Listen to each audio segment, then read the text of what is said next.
flight, we are go for launch. T minus 5, 4, 3, 2, 1, 0. Liftoff.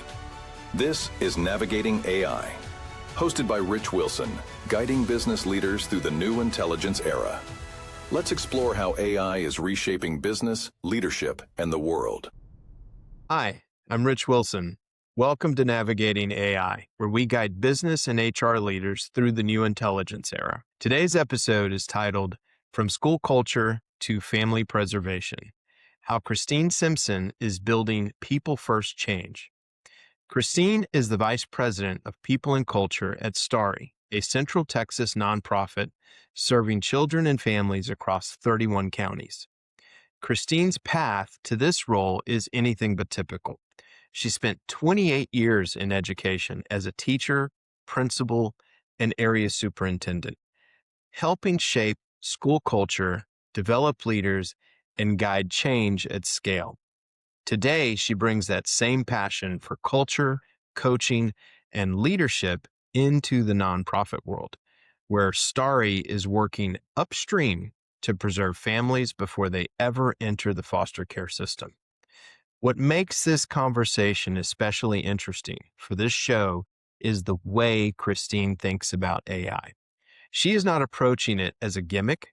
She is approaching it as a practical tool to help lean, mission-driven teams learn faster, communicate better, and cover more ground without losing the human connection that matters most. Christine, welcome to the show. It's so great to have you here. Thank you, Rich. This is a great opportunity, and I thank you for allowing me to come on and share some of my journey with everyone.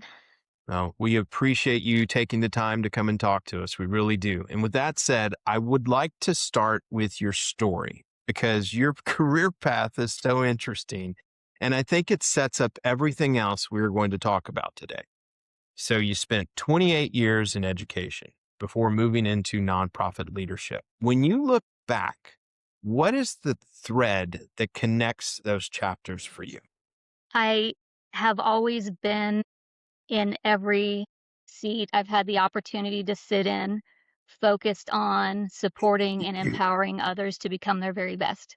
So whether it was students in the classroom, teachers when I was a campus principal, principals when I was an area superintendent, now clients, staff, and our partner organizations at STARRY, it's always about growing and developing for me, people to be who they want to be in the way that they want to be, showing up in the professional setting.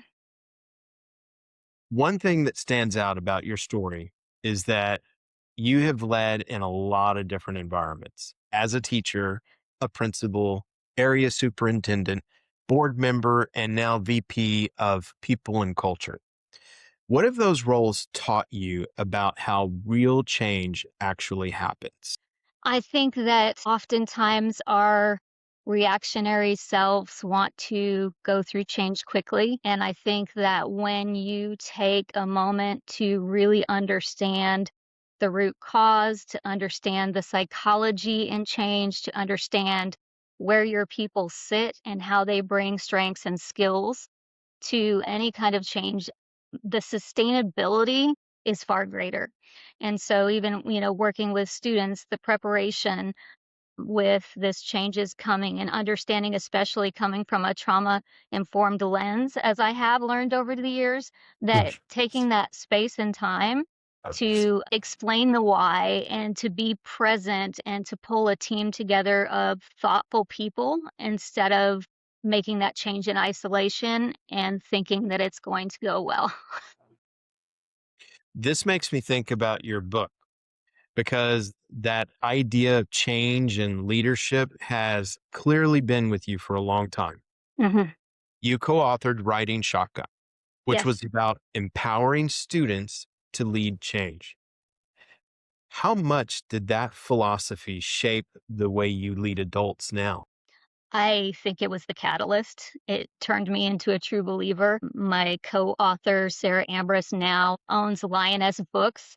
It's a mobile bookstore, and now she has a brick and mortar location, and it's about getting the reading out to people. So it's always about how do we serve from where we are. People thought that 14, 15, 16-year-olds could not make impactful culture change or environmental change or social change in our building, and they were really wrong. And I knew it was going to be something, but I had no idea how incredible the experience was going to be. But standing back and saying, we're not going to have a hierarchy of leadership in this club that we're going to develop. We are going to come with our expertise and we're going to come with where we want to impact. And they ran the organization and we stood back and watched. And it turned into something that multiplied beyond our school. It went to other school districts. They ended up interviewed on the Bobby Bones show when he was still in Austin before he went really, really big. They had a lot of media presence, and we had club members as young as 5 that were making change. It went all the way to the elementary level. So it turned out to be a 5 through 18 organizational shift and establishing that kindness was the culture that they wanted for themselves and for their school communities. It feels like that coaching mindset really carries into the work you're doing now, because STARRY is not just responding to crisis. It is trying to build support around families before the crisis becomes irreversible. For listeners hearing about STARRY for the first time, what problem are you really trying to solve for families? So I think we see it as an opportunity to serve alongside families. I think that when we went out from under our parent organization about 5 years ago, we had been in the foster care support. And what our CEO sat down and looked at and decided along with our board is that really where we wanted to be was in the space before foster care occurred. So how do we come around wraparound supports? How do we walk alongside families? How do we provide opportunities for counseling for the students, for parenting classes for the parents, and how to co-parent, resources alongside of that, so benefits if there is a financial strain, remove those stressors so that the family unit can stay intact and that the children never have to go into the foster care system. So we went the preventative measure as well. And it's had some really great results. We're in 31 counties now. So It's awesome. One of the things that really stayed with me from our earlier conversations was this idea of working upstream. Mhm. You've talked about getting involved before a family reaches a foster care scenario. Why is that upstream approach so important?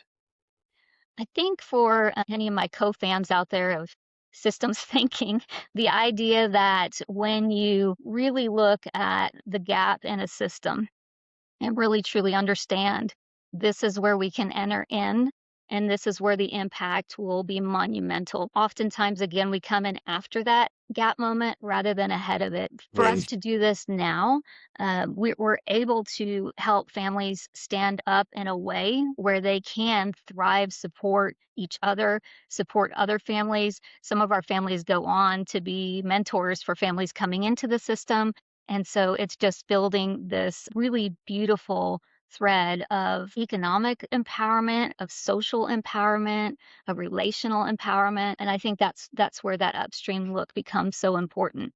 And it transfers, right? It transfers into how we're making decisions and change in business, how we're making decisions and change in schools, even when things are lean. How do we get ahead of the conversation in a way that's going to have a systematic effect rather than just, I call it whack-a-mole, this problem and this problem and this problem. And we never really get anywhere.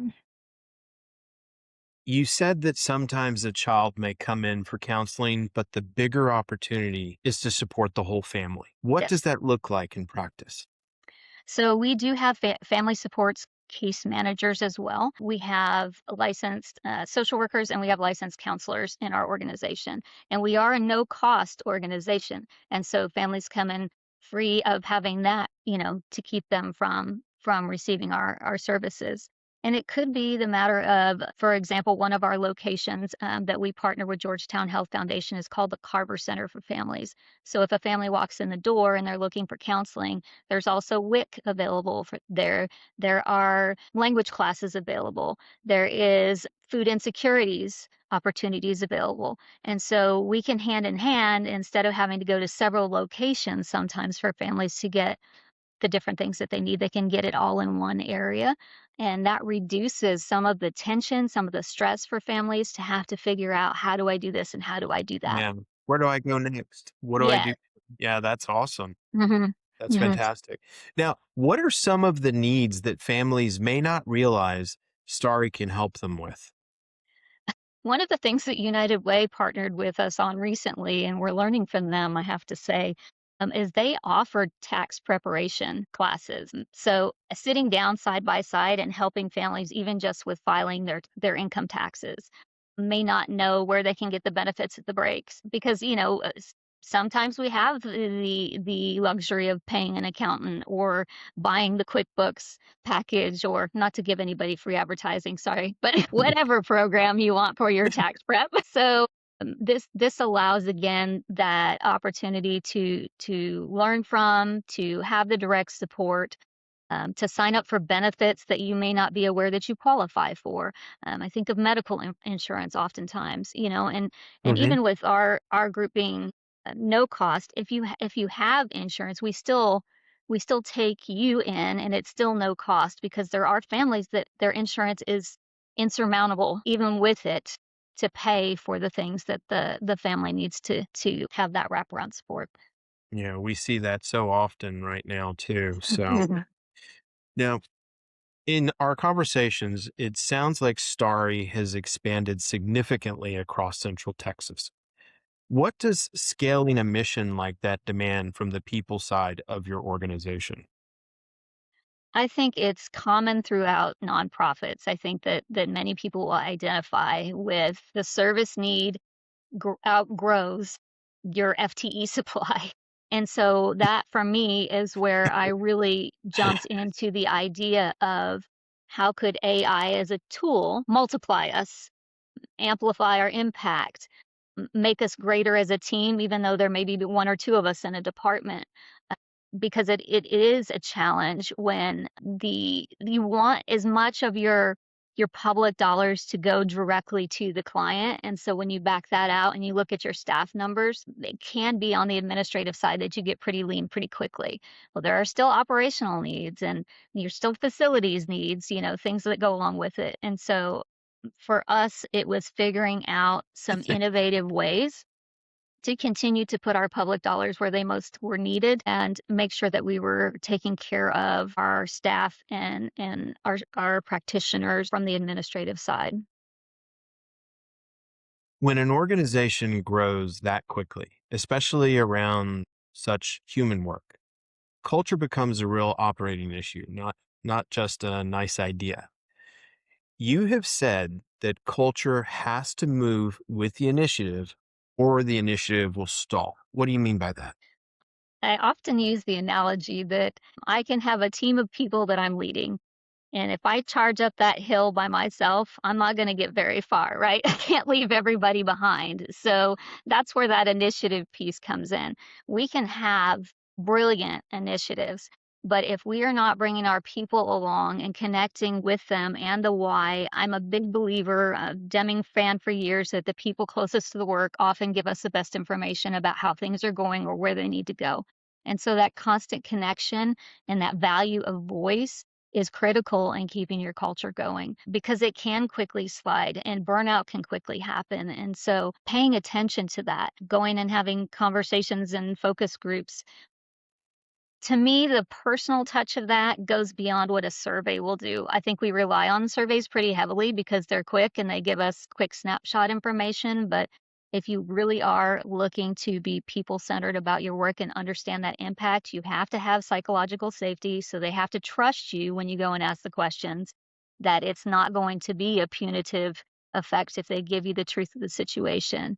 So I always lead in with, there's never a penalty for giving me the truth. That's not what I'm here for. I'm here to understand where we need to serve better, where we need to grow better, and what supports you need to do your best work for clients. Mm. That seems to connect directly to the leadership development work you're building inside Starry. Yes. What made you decide to build an internal leadership academy? I think again, speaking on the wider front of nonprofit work, we grow people quickly who work very hard. and are very effective in their seats. And sometimes they get up into the next level of leadership, and we think, great, they've always done great here, they've always worked hard, and they're still working hard. But if they don't have the opportunity to understand leadership at that next layer, or to have a place where they can process, these are the things that are happening, it's new to me, how do other leaders see that? It can be cumbersome, and the transition can be very rocky, and that's not what we want. We want to set people up for success at their next level. We don't want to set them up for further hardship and confusion. And so very quickly coming in, it's been aspiring principal academies I've led in the past. I built out something recently for aspiring athletic directors in the state of Texas for a friend of mine who works for that association, and putting in that idea of mentorship and coaching along the way. And so that to me is critical in retention, and it's critical in high performing areas. It's critical in highly effective teaming, to allow that space for those conversations to happen and to understand who you are as a leader. I was also really interested in the intern leadership academy because that is not something every organization would think to do. Why invest that early in interns and emerging professionals, especially when they may not even stay with STARRY long term? I think I had the first session today, which is why I'm smiling so big, because it was a very exciting time. We launched it today with session one of our four session Well, approach. congratulations. Thank you. I think it actually comes from the educator in me, because when I got into education, it was a way for me to serve the greater good, to again support the students in front of me to go out and make a greater impact, make an impact. And I think that philosophy still stays with me when I look at who's entering our workforce. And with interns coming in, of course, they want the experience of learning on the job, but how often do you get the opportunity to start your professional journey looking at it through a leading lens instead of through how am I always catching up and following and trying to figure this out? So, wanted to give them something that they could take either in Starry or outside of Starry as a perk, for no other way to put it. So the idea when we brought interns into the organization was, how do we support them not only in their learning, but their development, so that they can go out and have a greater impact wherever they start. So if they start with us or continue with us, that's a great retention strategy. We want to hold on to them as we develop them. But if they go out and they start their own professional practice, we want to give back in a way that they can find useful in whatever path that they choose. Because at the end of the day, if we're looking at social workers and counselors, they have a huge presence in our world, and they make such great impact on people. And so we want to serve the people that will be serving the people in the long run. That ties right into one of the hardest challenges in a mission driven organization. How do you compete for talent when private practice or other sectors may be able to pay more? I think nonprofit, much like public education, we do rely heavily on what it means to build a strong culture for that very reason, because the bucket filling aspect of that is not necessarily the bank account filling aspect of that. And so that's where the competition comes in. Is it a place that's safe to take risks and learn and grow, and becoming a learning organization, which is why interns and that relationship is important as well, and a growing organization, so that people want to be staying in these professions. Nonprofits and public education both are critical in our world right now, and become even more so as it becomes more and more challenging to be in those two professions. And so continuing to find ways to pour into staff to where the benefits are more about how do I grow and how do I learn, and not necessarily competing with the paycheck. You made a point in our previous conversation that really stuck with me. What you want for staff is not so different from what you want for clients. How does that idea shape the way you lead your people and culture work? I am never going to be the leader that you come to when you want the answer to the problem. I was never going to be the teacher that you come to for the answer to the problem or the area superintendent that you come to. I am about maximizing the strengths that you bring to me when you walk through the door to ask the question. And so thinking in terms of leading from more of a flat position and not a hierarchical position has been the driving force. And understanding that with people centered leadership, you are talking about people. It's about authenticity, it's about growth mindset. It's about empathy because we do want to create environments that are safe to work in because that's what we want for our clients to experience when they're sitting in front of the person who feels confident and safe to be in that seat. Let's pivot to AI Okay. because when you have a lean team and a big mission, the question is not whether AI is interesting. The question is whether it can actually help people do more of the work that matters. You first encountered AI in an environment where the reaction was mostly fear. Yes. What changed for you? Well, the reaction has not completely changed in that particular environment. so, Sure. so I'll start with the school side. So Okay. even as early as this morning, and I was talking to some family members that I get to do this today, so I was very excited. And they're parents of younger kids, Okay. and the first thing that was said was, "A lot of us are afraid of what this means, what AI means for our kids." And my answer is about really looking at it through a different lens. So instead of thinking about how do we prevent our students or our staff or our teams from relying on AI, it's more about how do we present the way that AI can be a useful tool?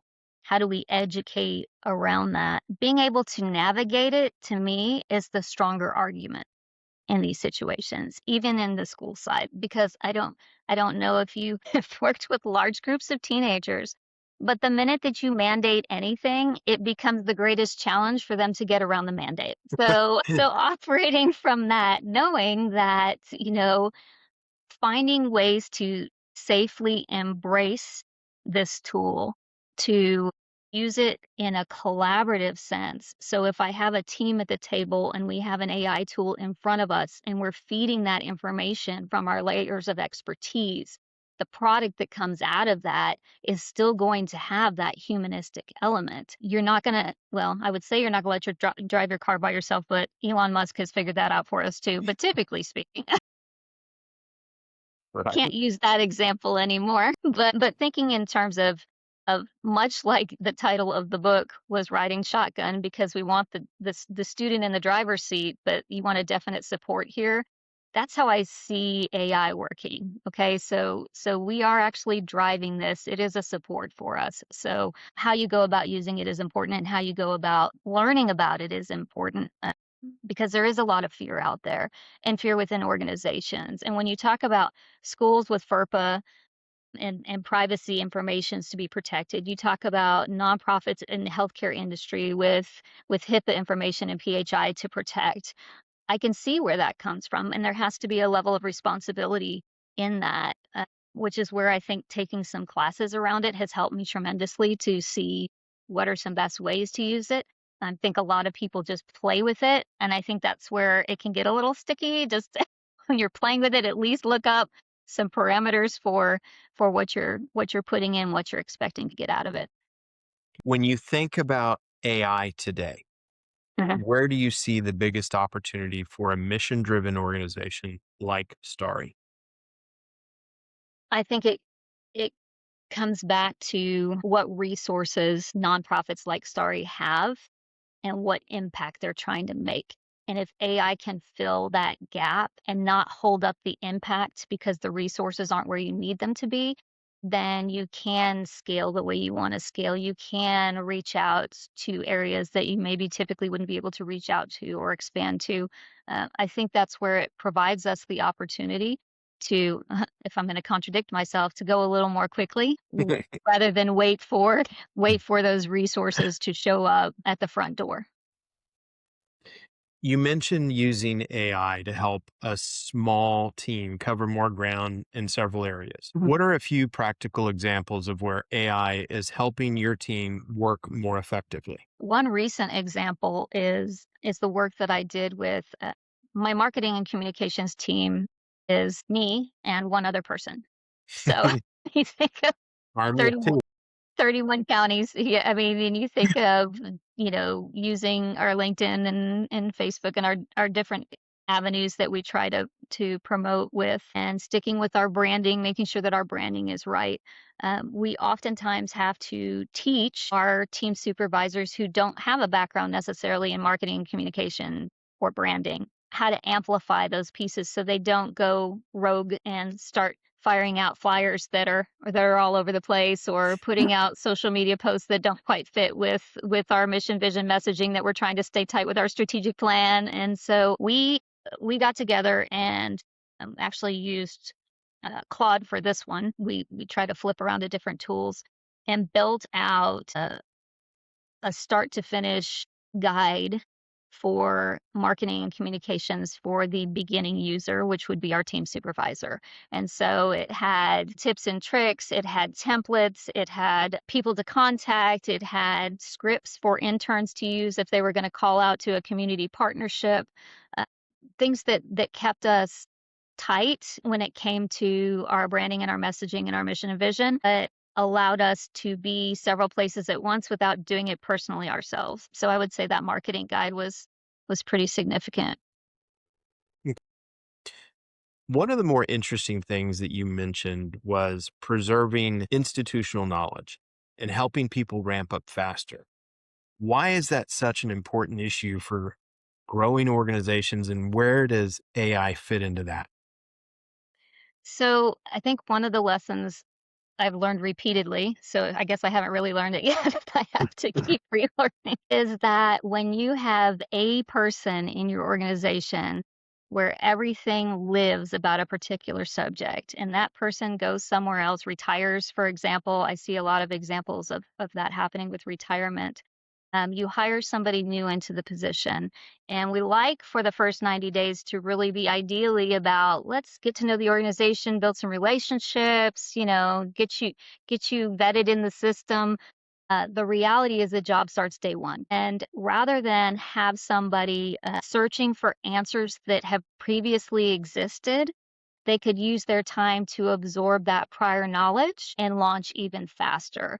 And I think that gives the person coming in a sense of efficacy that they don't get to have if they're floundering and trying to find all of the answers very quickly and also do a good job in the process. And so having the ability to have an in between that I can see AI could potentially provide to say, here's how we do business at this organization. This is our voice. This is our branding. Here are some projects that we've done in the past. Allowing that new person to put their own spin and experience on it, but not have to dig up all the artifacts on their own before they get going. So I think it's that succession piece that could be potentially really positively impacted by something along those lines. There's still a lot of debate about whether AI makes people more productive or just pushes them to do more. Now, you've pushed back on the idea that AI simply makes people work harder. Tell us why. I think that one of the things that really solid organizations talk about right now is employee self-care and employee balance. And I think with everything, including AI, there comes a balance. If you are spitting out your work because you're just putting it in AI and then 30 minutes later it's coming out and then you've produced 10 things in 20 minutes, you probably are not using it correctly because at some point you need to stop and back up. You still need to fact check. Does this fit with our organization? Does this fit with our core values and beliefs? Because it's not telling you all of those things. It's giving you a synthesis of information for you to use. And so I think that can be misunderstood because there's a way that AI works effectively along with the human. And that involves the human, again, gaining knowledge and understanding of how it can become, in essence, another team member, but not the doer of all things. Perfect cue. That is where the human side really comes back into the conversation. Where do you think AI belongs in a people centered organization, and where does it absolutely not belong? That's a good. So let me start with where it does not belong. Okay. Does not belong in your organization as its own employee. So if you think of AI as the employee that's going to do all things for you, I don't believe that's the right space or use. I think where it does belong is, again, looking at efficiencies and looking at gaps in your system and looking from a research and development side, what have we missed? How can we do this differently? I think of it like a really ramped up version, I think, of how English teachers used to force us to go to the right sources when we were citing sources and not just assume that when you Google that you were going to get the right answer. So making sure that it is about being that additional resource for teams to be more efficient and not to do the work of the team for the team, if that makes sense. It does. And thank you. As you look ahead, what would you be most proud of building at Starry over the next 12 to 18 months? I would say a culture that is built on people developing people. So when I would have somebody come in under my leadership, the first thing I would always say is my job is to develop you to take my job. So I want you to be prepared for your next step whenever your next step, is what you want to do. And when the culture at Starry is to the point where we are developing each other like that and it's sustained, I think our clients are going to get the very best of every person in the organization. Final question. For leaders who are curious about AI but still hesitant, what would you want them to understand? As somebody who believes in learning, I would say before you close the door, do some learning and then make a decision from there. Ask the questions. I don't have all the answers. I'm going to make mistakes. I'm still learning through different platforms and aspects of it, but learn what it can do. Pay attention to what it produces for you before you send it out as your product. But much like anything else, when we innovate, I mean,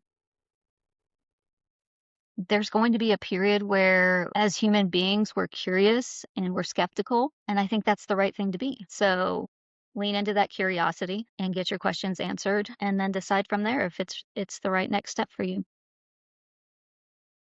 Christine, what I appreciate about this conversation is that you are reminding us AI only becomes meaningful when it serves something bigger than efficiency. In your case, that bigger purpose is helping the people who are helping families and helping families before they reach the point of crisis. That is a powerful model, and I'm grateful you joined me today. Thank you, Rich. Thank you so much for being here. All right. Thanks for joining us for this episode of Navigating AI with Rich Wilson. If you enjoyed this conversation, be sure to subscribe, share the episode, and join us next time as we continue exploring how leaders can navigate the new intelligence era with clarity, purpose, and a human-centered mindset. Mission accomplished. This is Navigating AI. Subscribe for more insights into how AI is transforming business, leadership, and the world. Until next time, stay curious, stay ahead.